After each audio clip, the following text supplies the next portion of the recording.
भैया साहेब, डीव्ही देशमुखांपासून सावध राहा.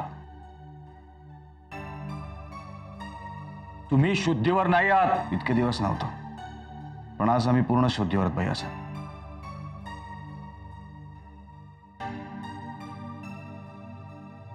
आतापर्यंत आपण अशा भ्रमात होतो भैया साहेब की आपण राजे आहोत, श्रीमंत आहोत, ताकदवान आहोत आणि आपल्याशी स्पर्धा करू शकेल असा एकही प्रतिस्पर्धी या जगात नाही. आम्ही बरोबर बोलतो ना भैया साहेब? खरं तर आपलं इथेच चुकलं. भैया साहेब, जी माणसं सत्याच्या बाजूने लढतात ना, त्यांच्या अंगात एक वेगळीच ताकद असते. आणि मग अशा वेळेस एखादा फाटका माणूस सुद्धा आपल्यासारख्या मदमस्त हत्तीला धडक देण्याची धाडस दाखवू शकतो. आणि तेच झालं. देवींसारख्या एका फाटक्या मास्तरांनी निवडणूक जिंकल्यावर ज्याला केंद्रात मंत्रिपद मिळवण्याची खात्री आहे अशा एका राजघराण्यातल्या तुमच्यासारख्या उमेदवाराला एका फटक्यात जमिनीवर लोळवलं. त्याला धाडस नाही तर काय म्हणणार भैया साहेब? आदित्यराजे, तुमच्या ओरडण्याने तुमच्या कार्यकर्त्यांचे आवाज दबले जात असतील भैया साहेब. मणी ठाकूरांसारख्या कित्येकांच्या अर्थ किंकाळ्या दबल्या जात असतील. कित्येक निष्पाप बायकांचे हुंकार दबले जात असतील. पण डीव्ही देशमुखांनी तुमच्या विरोधात काढलेला सत्याचा आवाज कधीच दबला जाणार नाही. तो एकाकडून दुसऱ्याकडे जातच राहील. आणि म्हणूनच भैया साहेब, आज डीव्हींच्या ऐवजी आम्ही तुम्हाला सत्याची ओळख करून देतो. त्या डीव्हीने तुम्हाला आमच्या विरुद्ध भडकवणं आम्ही समजू शकतो, पण त्यांच्यावर किती विश्वास ठेवायचा हे तरी तुम्हाला समजलं पाहिजे ना. भैया साहेब, आज डीव्हींमुळे आम्हाला सत्य कळलंय. आणि ते सत्य काय हे तुम्हाला जाणून घ्यायचं असेल तर आम्ही तुमच्या समोर स्पष्टपणे सांगतो. भैया साहेब, आम्ही विक्रमादित्य राजे शिर्के डीव्ही देशमुखांचे निस्सीम चाहते झालोय. त्यांच्या आचाराचे, त्यांच्या विचाराचे आम्ही चाहते झाले भैया साहेब. आता तुम्ही जसं बोलायला लागल्यावर आम्ही काय बोलणार? डीव्ही प्रकरणात सुरुवातीपासूनच आम्ही संयम पाळलाय आणि आता तुमच्या तोंडून डीव्हीनं ऐकल्यावर तर संयमच पाळावा लागतोय आम्हाला.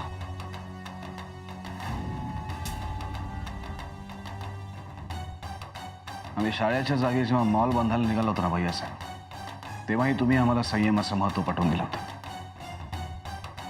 खूप राग आला होता तेव्हा तुमचा. वाटलं होतं आमचे भैया साहेब त्या फाटक्या डीव्ही देशमुखला एवढे का घाबरतात. पण त्याचं कारण आज आम्हाला कळलं. कारण तुम्हाला माहिती होतं भैया साहेब की त्या प्रकरणात डीव्हींचीच बाजू सत्याची होती. फक्त भैया साहेब, शेवटी सत्याचाच विजय होतो या गोष्टीची जर तुम्हाला निवडणुकीआधी जाणीव झाली असती तर तुम्हाला निवडणुकीत पराभवाचे तोंड बघण्याची वेळ आली नसती, नाही का?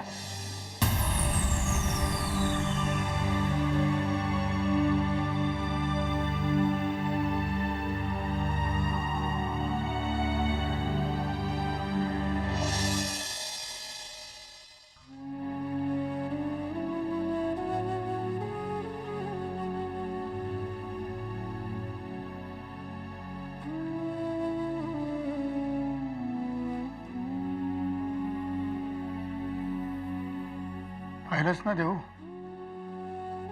तो विक्रमादित्य आपल्या घरी येऊन कसा वागला ते.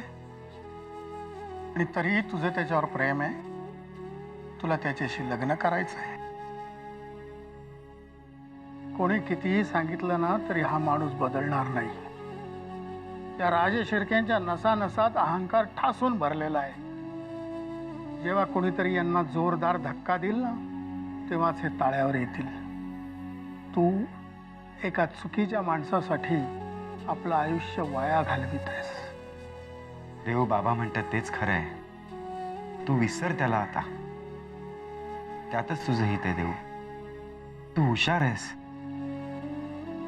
स्वतःचा विचार कर. मागचं सगळं विसरून आयुष्याला नव्याने सामोरी जा ना देव. दादू, मी हे देव्यानीला आधीच सांगत होते. विक्रमला मी सगळ्यात जवळून ओळखलंय.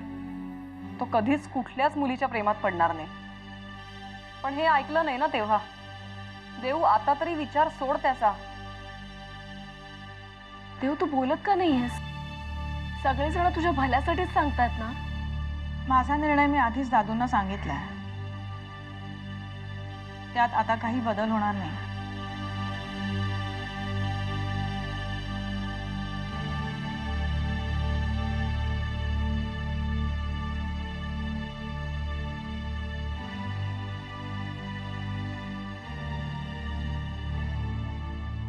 पाहिलं बाबा, आता हिला कोण समजावणार आहे? कोणी नाही. तिचं तिला स्वतःला बदलावं लागेल, कारण त्याशिवाय दुसरा पर्याय नाही.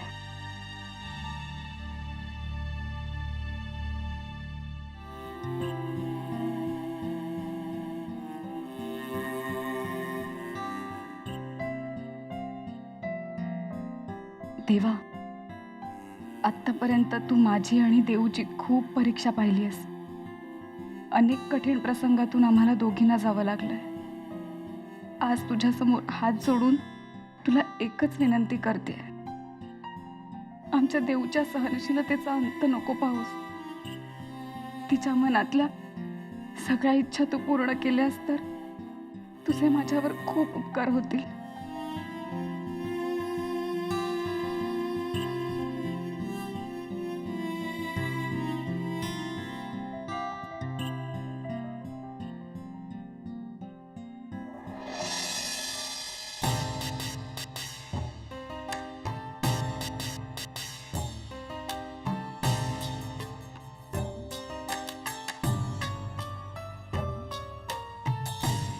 खरं तर नावातच सगळं काही असतं. Brand is the biggest thing in the world today. तुमच्याकडे नुसती गुणवत्ता असून चालत नाही आजकाल. त्याचं ब्रँड बिल्डिंग सुद्धा तुम्हाला व्यवस्थित जमायला लागतं, नाहीतर इट्स ॲब्सोल्युटली वर्थलेस. आता आमचं उदाहरण घ्या. नुसतं राजे शिर्के नाव डोळ्यासमोर आलं की राजे शिर्के हॉटेल्स, राजे शिर्के केमिकल्स, राजे शिर्के एज्युकेशनल इन्स्टिट्यूट्स, या सगळ्या गोष्टी एकदम पटकन डोळ्यासमोर येतात. हे का? कारण राजे शिर्के हे ब्रँड नेम या सगळ्यांशी असोसिएट आहे. म्हणून त्यांना जर प्रत्येकाला वेगवेगळी नावं दिली असती ते घडलं नसतं. आज तू राजे शिर्केस म्हणून स्वतःला वेगळा समजतो, पण तुझ्यासारखे कित्येक जण आहेत ज्यांना आपल्या जगण्याचं प्रयोजनच माहीत नाही, आणि माझ्या दृष्टीनं त्याला काडीची किंमत नाही. आता राहिला प्रश्न देवयानीच्या लग्नाचा, पण तिच्याशी लग्न करण्याची तुझी लायकीच नाही. विक्रम आपल्या दोघांच्याही घरून आपल्या लग्नाला विरोध आहे. तरीही माझं मन मला सांगतंय माझं लग्न होणार तुझ्याबरोबर. आणि एक दिवस तूच मला ह्या शारदा सदनमधून घेऊन जा.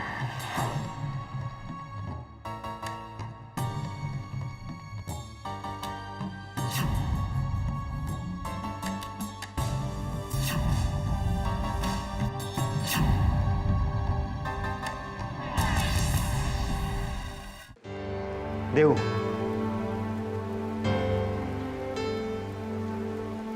तू विक्रमादित्यला विसरून जावंस हेच खरं. हो, कारण हे लग्न नाही होऊ शकत आता. आणि समजा तुझ्या म्हणण्याप्रमाणे अशी काही शक्यता निर्माण झाली तरी आम्हाला कुणालाही हे लग्न झालेलं आवडणार नाही.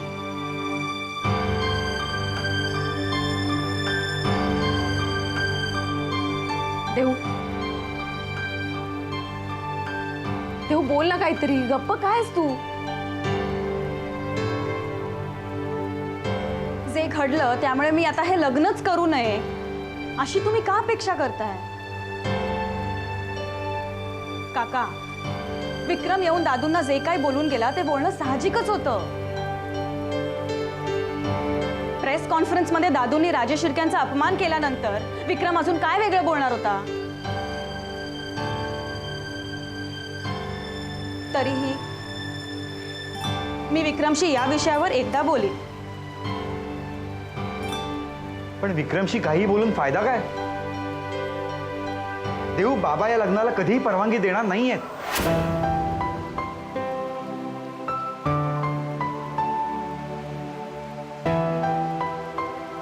देऊ, तू विक्रमला विसरून जावंस हेच खरंय.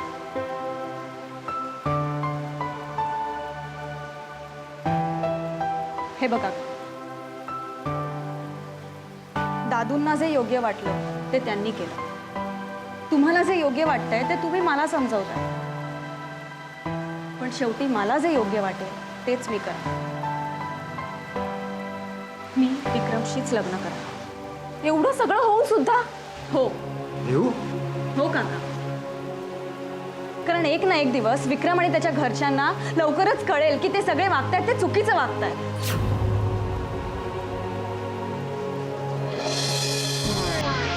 बाद झालं तुझं विक्रम पुराण. त्याने तुला तुझी जागा दाखवून दिली. यापुढे घरात राहून राजा शिर्केंची सून होण्याची स्वप्न बघण्यापेक्षा जरा 4 पैसे कमवा. त्याने घराला हातभार लागेल. त्यातून कोणी सोम्या गोम्या तुझ्याशी लग्न करायला तयार झाला तर मग बघू. हा, यापुढे माझ्या लग्नाची काळजी तू करू नकोस. मी माझं लग्न ठरवलंय विक्रमशी, आणि हे स्वप्न नाही.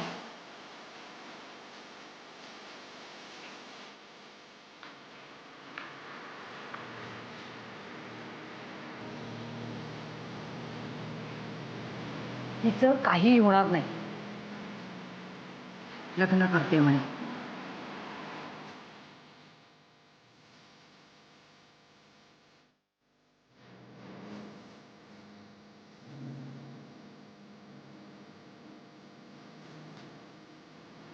साक्षी, देव जे काय वागते ना ते चुकीचं वागते आहे, आणि हे मला आता पूर्णपणे पटलेलं आहे.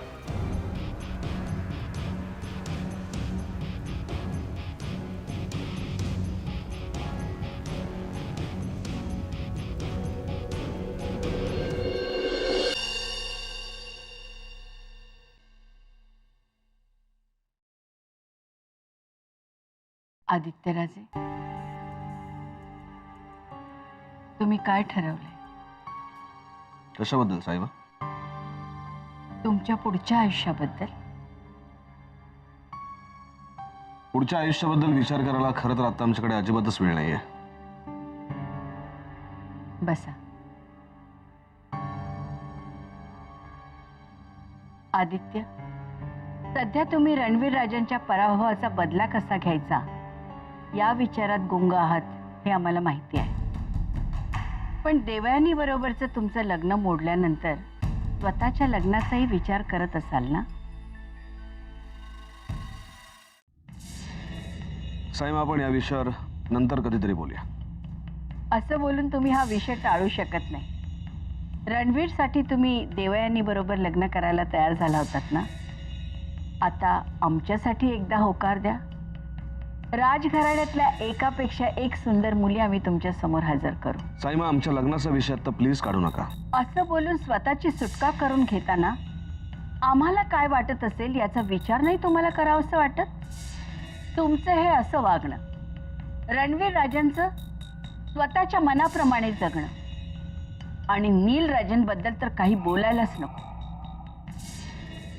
आपापल्या मनाप्रमाणे वागण्याच्या तुमच्या या सवयीमुळे तुम्हा तिघांच्याही आयुष्यामध्ये स्थिरपणा नाही. तुमच्याही नाही आणि आमच्याही नाही. साईमा, तुम्ही नील भैयांबद्दल बोलत होता. कुठे आहेत ते? त्यांच्याबद्दल आम्हाला काहीही माहिती नाही. तुम्ही लंडनला जाण्याआधीपासूनच ते घरातून गायब आहे. तुम्हाला लग्नाबद्दल विचार करायला वेळ नाही. नील राजांना घरच्यांचा विचार करायला वेळ नाही. आम्ही दोष तरी कुणाला द्यायचा? राजमाता असलो तरी नशिबाचे भोग काही टळलेले नाहीयेत.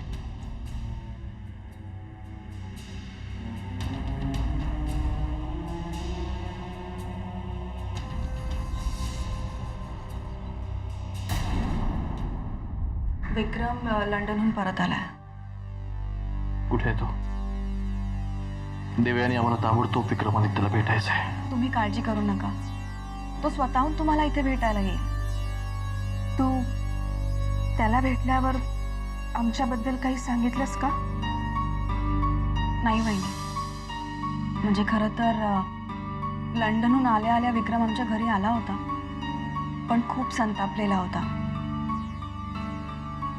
म्हणून त्यावेळी त्याला हे सगळं सांगणं योग्य ठरलं नसतं, म्हणून मी काही बोलले नाही.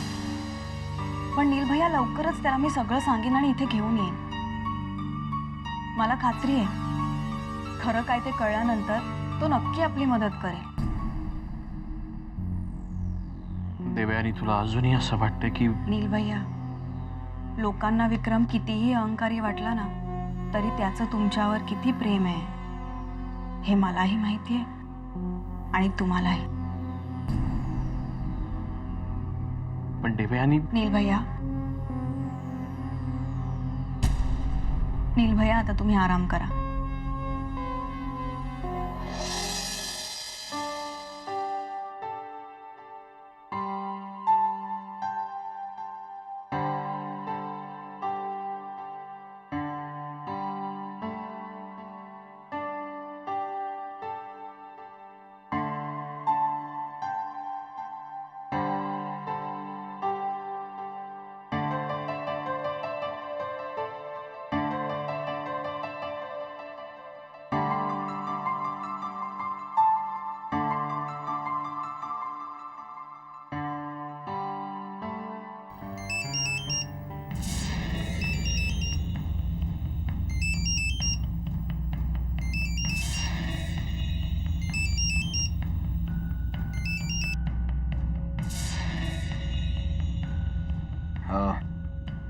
विक्रम, देवयानी बोलते.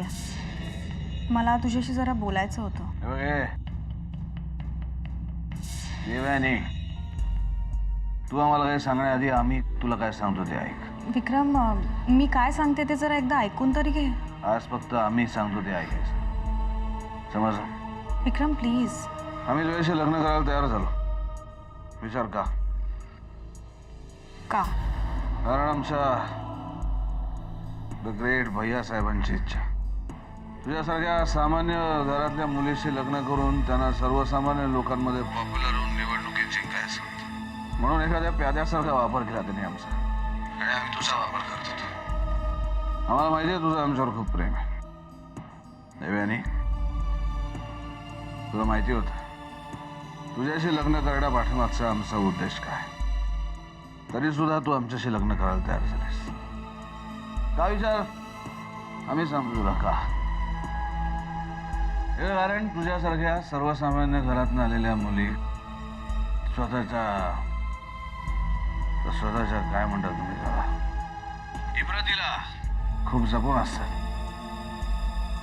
आपली बदनामी होऊ नये म्हणून त्या खूप घाबरत असतात.